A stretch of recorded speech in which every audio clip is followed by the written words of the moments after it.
All right, it's a gentleman's turn. This guy right here, he's a big guy. He stood up, I thought, man, that's a big guy. I better call on him.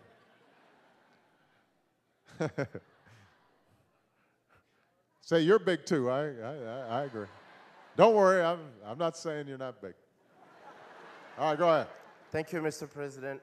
My name is Dr. Herve Mazzocco. I'm originally from France, actually from Africa, moved to France, and now I'm here in America because I still believe that America is the country of the American dream, and I came here.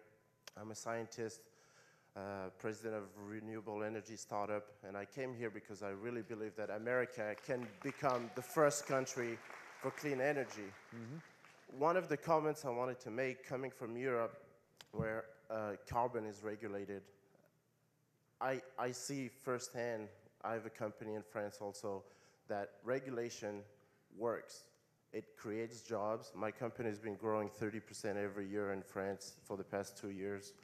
And I really want to see that happen here. And I think that even if you don't believe in climate change, there's like byproducts that are awesome. Jobs.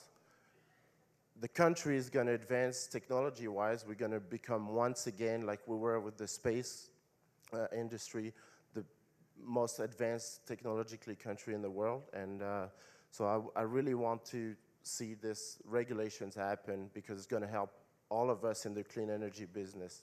Okay. Well, let me just talk about this is, you know, when the conservatives, you know, have their conventions and they yell at me and say how terrible I am. Along with healthcare, this is the other thing that they usually point out, which is that, you know, the president wants to create this cap and trade system, and it's going to be a job killer, and it's one more step in the government takeover of the American economy. So this is a good place for me to maybe just spend a little time talking about energy and climate change. First of all, we just got 5 feet of snow in Washington, and so everybody's like, a lot of the people who are opponents of climate change, they say, see, look at that, there's all this snow on the ground, you know, this doesn't mean anything. I want to just be clear that the science of climate change doesn't mean that every place is getting warmer. It means the planet as a whole is getting warmer. But what it may mean is, for example, Vancouver, which is supposed to be getting snow during the Olympics, suddenly is at 55 degrees, and Dallas suddenly is getting 7 inches of snow. The idea is that as the planet as a whole gets warmer, you start seeing changing weather patterns, and that creates more violent storm systems, more unpredictable weather. So any single place might end up being warmer. Another place might end up being a little bit cooler. There might end up being more precipitation in the air, more monsoons, more hurricanes, more tornadoes, more drought in some places, floods in other places. So that's one aspect of the science that I think everybody should understand. That's point number one. Point number two, the best way for us to unleash the free market, the best way for us to unleash the free market and capitalism and innovation and dynamism in the energy sector is for us to fully take into account all the costs that go into producing energy and using energy. And what do I mean by that? Look, if you tell a company that there are no mileage standards on cars, then people end up making Hummers, right? And everybody drives Hummers until finally gas gets so crazy, and at a certain point people start saying, maybe I should get a more fuel-efficient car. But if you've got a fuel efficiency standard in place that says your car needs to get 20 miles a gallon or 30 miles a gallon, suddenly all these engineers are thinking, well, how do we do that? And all these companies start coming up with new technologies that make your cars more fuel efficient. Ultimately, you end up seeing jobs and businesses thriving in response to the regulation that's been put there. Now, that's one way to regulate, is just to tell people you got to produce more energy-efficient cars. Another way of doing it is just to send a price signal. You say it's going to be more expensive for you if you've got a less fuel-efficient car.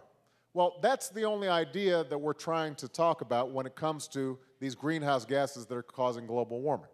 If we say that, you know what, the pollution that's being sent into the atmosphere has a cost to all of us, in terms of, in some cases, the air we breathe that's causing asthma, in some cases because it's causing climate change, we just want you to take into account those costs and price energy accordingly. And that means that things like wind energy suddenly become more appealing because they don't produce those pollutants. And other sources of energy become less appealing because they do produce those pollutants.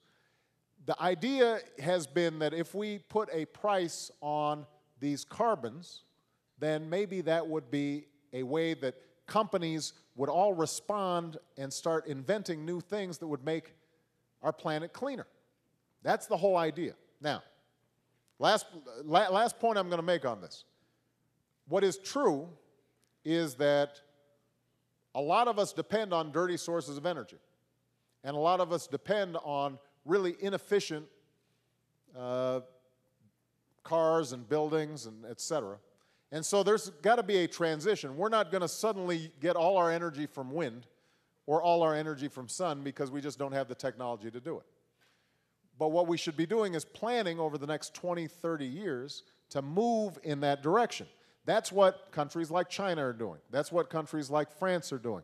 That's what countries all across Europe are doing, and all across Asia are doing. We don't want to be left behind.